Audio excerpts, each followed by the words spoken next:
안녕하세요. 오늘은 레위기 16장, 17장을 공부합니다. 6월 14일 목장 성경 공부입니다. 여러분 그 16장을 들어오시면 제목이 속죄일이라고 이렇게 되어 있습니다. 근데 이 1절을 보시면 그 아론의 두 아들이 주님 앞에 가까이 갔다가 죽은 일이 있다. 그들이 그렇게 죽은 뒤에 주님께서 모세에게 말씀하셨다라고 1절이 시작하면서 2절부터 속죄일에 대한 말씀이 이렇게 나오는 것을 볼 수 있습니다. 그러니까 이 속죄일을 이렇게 정하는 계기가 된 것이 아론의 아들 나답과 아비후가 죽은 일과 연관이 되어 있는 것처럼 그런 느낌을 줄 수 있는 내용이 1절에 나옵니다. 그죠? 그러고 난 다음에 이제 2절부터 28절까지 속죄일 의식의 어떤 순서와 방법에 대해서 쭉 설명합니다. 그 중에 보니까 어떤 의미 이런 것들은 29절, 30절, 31절에 설명하는데요. 그 의미에 대해서 먼저 알아보면 30절에 나오는 것이 그 속죄일의 의미입니다. 30절을 보시면 이날은 너희의 죄를 속하는 날, 너희가 깨끗하게 되는 날이기 때문이다. 너희가 지은 온갖 죄가 주 앞에서 씻기는 날이다. 그렇게 되어 있습니다. 그래서 죄를 속하는 날 이렇게 적혀 있는 것이 볼 수 있고요. 그 다음에 어떻게 지켜야 한다는 것은 뒤에 그 29절에 보시면 그달 10일은 너희가 스스로 고행을 하는 날이니 아무 일도 해서는 안 된다 이렇게 되어 있습니다. 그러니까 이날에서 이 속죄일만큼은 다른 일을 하면서 하나님을 기억하고 죄 씻김에 대한 그 감사와 이런 쪽에 중심을 두는 날이 속죄일이라는 것을 지금 설명하고 계시는 겁니다. 그러면서 속죄일을 어떻게 말씀하셨냐면은 1년에 7째 달 10일에 반드시 지켜야 된다 이렇게 되어 있습니다. 근데 이 7째 달 10일이 보통 저희가 쓰는 달력으로는 9월이나 10월에 해당합니다. 근데 이 속죄일은 이스라엘 사람만 지키는 것이 아니라 이스라엘 사람이거나 외국 사람이거나 이 이스라엘 땅에서 사는 사람이면 모두 다 지켜야 된다. 그렇게 말씀하시고요. 이날이 뭔가 궁금해 하시는 분이 계실 것 같은데 여러분 그 9월이나 10월쯤 되면 달력에 욤키푸르라고 이렇게 표시가 된 날이 있습니다. 그것이 그 속죄일입니다. 그러니까 이스라엘 사람의 속죄일이라고 하는데 한번 볼까요? 올해 그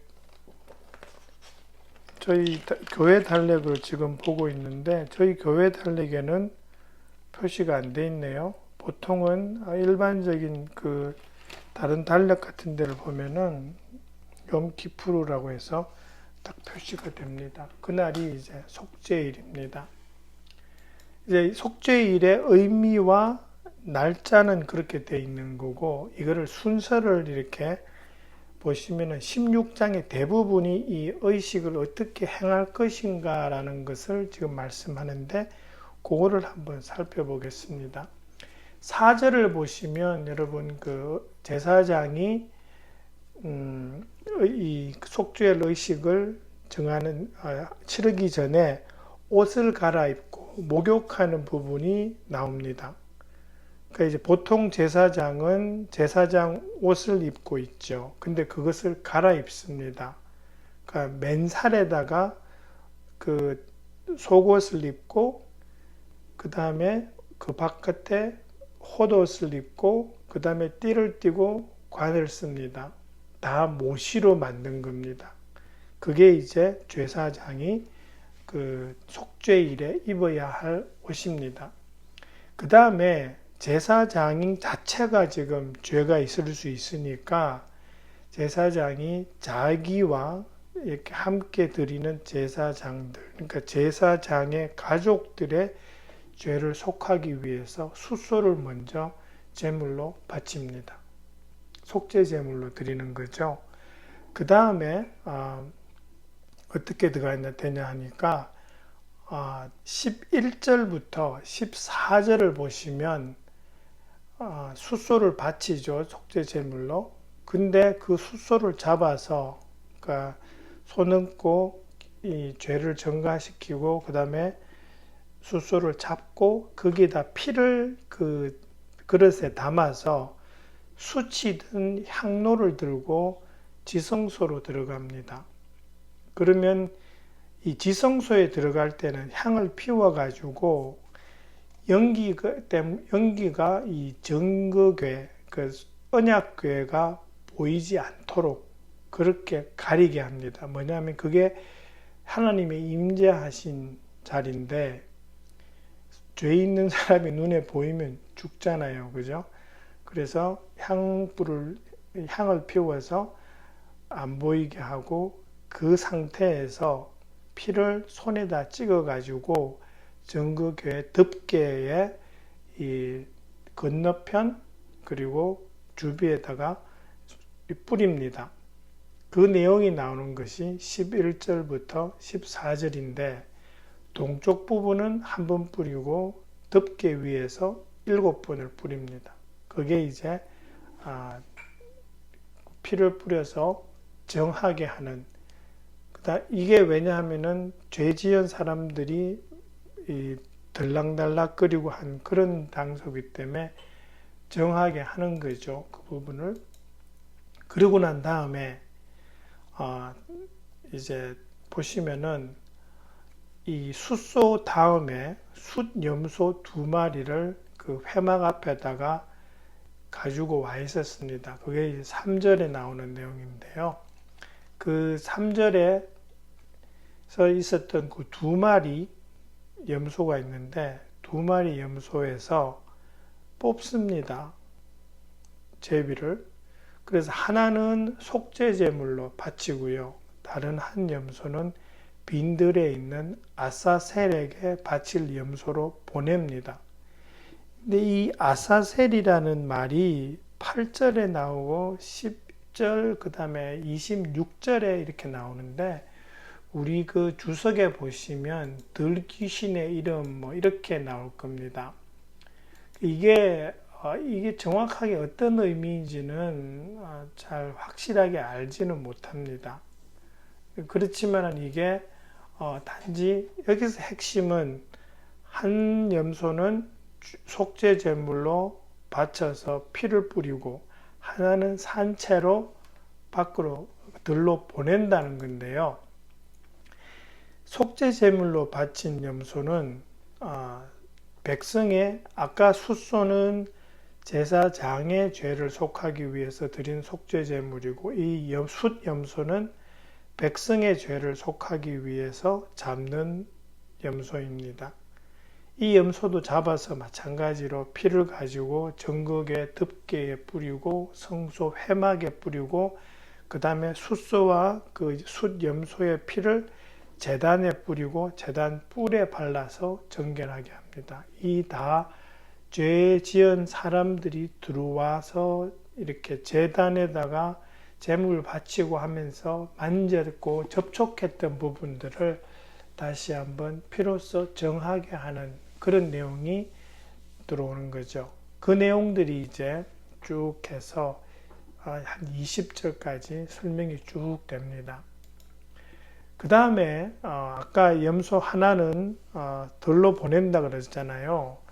들에 보내기 전에 그 머리에다 손을 얹어서 이스라엘 백성들의 죄를 그 염소에다가 전가시킵니다. 아까 속죄 제물로 바친 것도 마찬가지로 그렇게 하지만 이 들로 보내는 염소에게도 그렇게 손을 얹어서 죄를 전가시키고 사람이 끌고 짐 바깥으로 해서 들로 보냅니다. 그리고 이 사람이 그 염소를 이렇게 데리고 빈 들로 보내고 난 다음에 그 사람은 진 바깥에서 목욕하고 옷 빨고 그 다음에 진으로 들어올 수 있습니다. 그렇게 이제 숫소 잡고 숫염소 잡고 그렇게 했잖아요. 그러고 난 다음에 제사장은 다시 그 성소에서 거룩한 옷, 이 속죄일에 입던 그 옷을 벗고 목욕하고 제사장 옷으로 갈아입고 그 다음에 숫양을 자신과 백성의 번제물로 바칩니다. 그 번제, 이 숫양이라는 말은 24절이나 25절에 나오진 않는데요. 여러분 그 3절을 이렇게 보시면 잡을 그 제물을 언급할 때 숫송아지 한 마리, 그 다음에 숫양 한 마리를 번제물로 바쳐야 한다 이렇게 되어 있습니다. 그래서 그때 이미 숫양이 준비되어 있었다라는 것을 우리가 알 수 있고요. 그 다음에 잘 보시면 27절에 아주 특이한 내용이 나옵니다. 속죄 제물로 희생된 숫소와 순염소의 피를 가져다가 하면서 이 성소에서 뿌리고 하면서 죄를 속하는 예식을 마쳤죠. 그 다음에 숫소와 숫염소는 진 바깥으로 끌어내서 거기서 남은 것들을 다 태웁니다. 그렇게 된 거 보시죠. 이제 속죄 제물로 사용된 염소는 피를 뿌렸죠. 그 다음에 진 바깥에서 태워집니다. 이게 딱 예수님이 하신 거하고 비슷하죠. 그죠? 예수님께서 그 십자가에 달리신 곳은 예루살렘 성 바깥입니다. 그죠? 갈보리 언덕이니까 그거 하고 보시면 희생하시고 피 뿌리고 한 그것들이 다 예수님을 상징한다고 볼 수 있습니다. 그죠? 그 염소는. 근데 한 염소는 죄를 이렇게 머리에 손고 증가시켜서 들로 내보냈죠. 이게 뭐예요? 백성의 죄가 그 염소한테 갔는데 그 염소가 들로 사라졌어요. 이제 보이질 않아요. 그러면 그건 상징하는 것이 죄가 사라졌다라는 걸, 그러니까 그 안에서 속죄일 제사를 통해서 죄가 사라졌다, 없어졌다라는 것을 상징한다 할 수 있는 거죠. 그렇게 해석하시면 하나는 속죄 제물로 드리고 하나는 빈들로 내보내고 하는 그것에 대해서 우리가 좀 이해할 수 있는 대목이 생기는 거죠. 그것이 이제 전반적인 속죄일의 의식입니다. 이 의식의 핵심은 그거죠. 제사장과 백성의 죄를 1년에 한 번씩 완전히 속해주는 그러한 의식이라는 것을 우리가 알 수 있습니다. 그 다음에 17장으로 넘어가시면 저희 새번역에는 그 제목이 안 나와요. 처음에 시작할 때. 근데 개역 개정에는 제물을 드릴 곳 이렇게 시작을 하고요. 그 다음에 10절에 가서 피는 먹지 못한다라는 그런 제목이 들어오죠. 이게 뭐냐 하면 17장의 앞부분부터 뒷부분은 이 피를 어떻게 다루는가를 설명하는데 17장 앞부분은 제물과 제물에서 나는 피를 어떻게 다루어야 하는지를 설명하는데 우리 17장 앞부분에 제목이 없어서 살짝 헷갈리는 거죠. 그런데 이 개역 개정에 나온 그 제목을 통해서 우리가 알 수 있는 것은 17장 앞부분은 제물을 드릴 때 그 제물과 피를 어떻게 다루어야 할지를 설명한다고 받아들이면 이해가 더 좋은 거죠. 그러면 제물을 드릴 곳은 그 3절에 보시면 3절하고 4절에 보시면 그렇게 되어 있죠. 소, 양, 염소를 잡을 때는 그죠? 그것을 반드시 회막어기로 가져와서 성막 앞에서 주에게 바치는 제물로 바쳐야 한다. 이렇게 되어 있는 거죠. 그렇게 됐을 때 피 흘린 것에 대한 죄값을 치르지 않아도 된다라는 그런 의미로 지금 말씀하고 있는 거죠. 그게 3, 4절 또 5절까지입니다.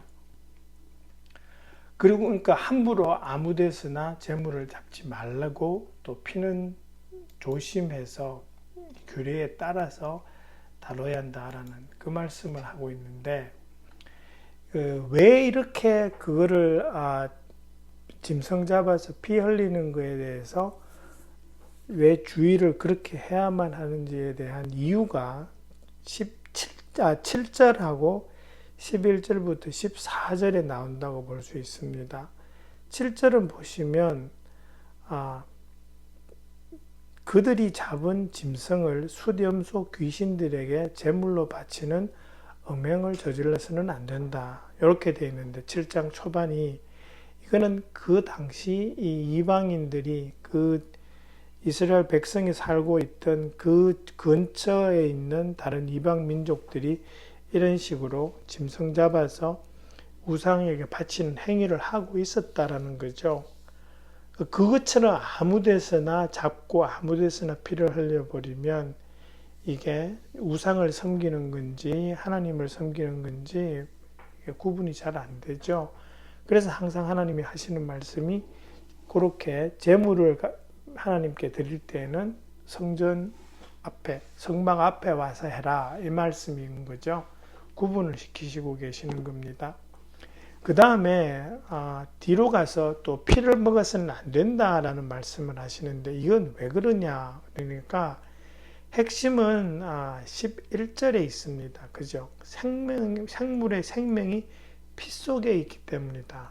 짐승의 피에는 생명이 있고, 그리고 그 피는 제물을 드리는 사람의 죄를 속하는 의미를 담고 있습니다. 그래서 그 죄를 속하는 그 피를 먹어서는 안 된다라는 거죠. 그리고 그 자체가 잘못하면 이게 그냥 살인이나 어떤 살인은 아니죠. 사람은 아니지만 짐승을 함부로 죽이는 그러한 것을 하나님께서는 그렇게 좋아하지 않으신다라는 거죠.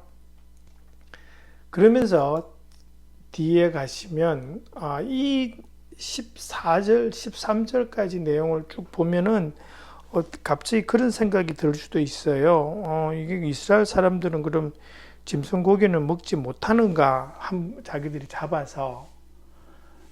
근데 13절에 보시면 먹어도 되는 짐승이나 새를 사냥한 경우에는 피를 땅에 묻고 흙으로 덮고라고 하는 그런 말씀이 있다는 걸로 봐서 먹어도 된다라는 느낌을 주죠. 그죠? 근데 그것이 맞습니다. 이 모든 짐승들을 제물로 하는 경우가 아니죠. 어떤 짐승은 그냥 잡아서 먹으려고 잡는 수도 있죠. 그런 경우를 염두에 두면 좀 도움이 될 만한 부분이 신명기 12장입니다. 신명기 12장에 가시면 거기에는 이 백성들이 나중에 가나안 땅에 들어갔을 때에 지켜야 할 규례를 설명하시면서 그 짐승의 고기를 먹는 거와 사냥하는 거, 뭐 잡는 거 이런 거에 대한 규정이 좀 있습니다. 그래서 보시면은 그 안에서 12장 내용을 이렇게 쭉 보시면 먹을 수 있다라는 제물을 하나님께 드린 그 부분에 대해서는 어떻게 해야 되는지에 대해서는 제사에 관계된 규정이지만 20절 이후에 보면은 이런 말이 있습니다. 20절에 당신들이 고기 생각이 나서 고기를 먹겠다고 하면 당신들은 언제든지 마음껏 고기를 먹을 수 있습니다. 라고 그렇게 되어 있어요. 그죠? 그렇게 되기 때문에 잡아서 21절에도 보면은 당신들의 마음에 내키는 대로 성 안에서 먹도록 하십시오. 이렇게 되어 있어요. 그래서 못 잡는 건 아닌데 그때도 피는 먹지 않고 제대로 잘 다뤄야 한다라는 말씀을 신명기에서도 23절, 12장 23절, 24절에서 말씀하십니다. 그것만 빼면 잡는 규정을 따라 잡고 그리고 피를 제대로 다루기만 하면 이 짐승 잡는 데 있어서 크게 문제되는 것은 없다라는 거죠. 근데 제물로 바치는 경우에는 좀 특별하게 다루어야 된다는 것은 이미 레위기 앞에서 설명을 했고요. 그 다음에 뒤에 가서 보시면 그런 말씀이 있습니다. 그 17장 15절에서 보시면 저절로 죽었거나 야수에서 물려 찢겨 죽은 것은 그걸 그렇게 된 그 고기를 먹게 되면 부정하게 된다라는 말씀을 그 15절에서 하십니다. 그래서 그럴 때는 이제 옷 빨고 목욕해라라는 그런 거죠. 그러니까 자기들이 알아서 깨끗하게 잡은 것과 그냥 턱 죽은 것은 좀 구분하라는 그런 말씀이 있다고 우리가 볼 수 있습니다. 그래서 16장하고 17장을 살펴보았는데요.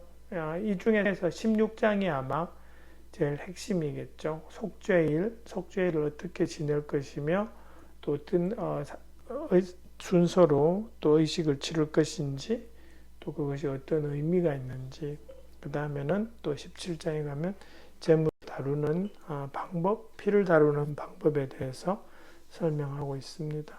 그렇게 한번 살펴보시고 목장 식구들하고 좀 나누어 주시면 감사하겠습니다.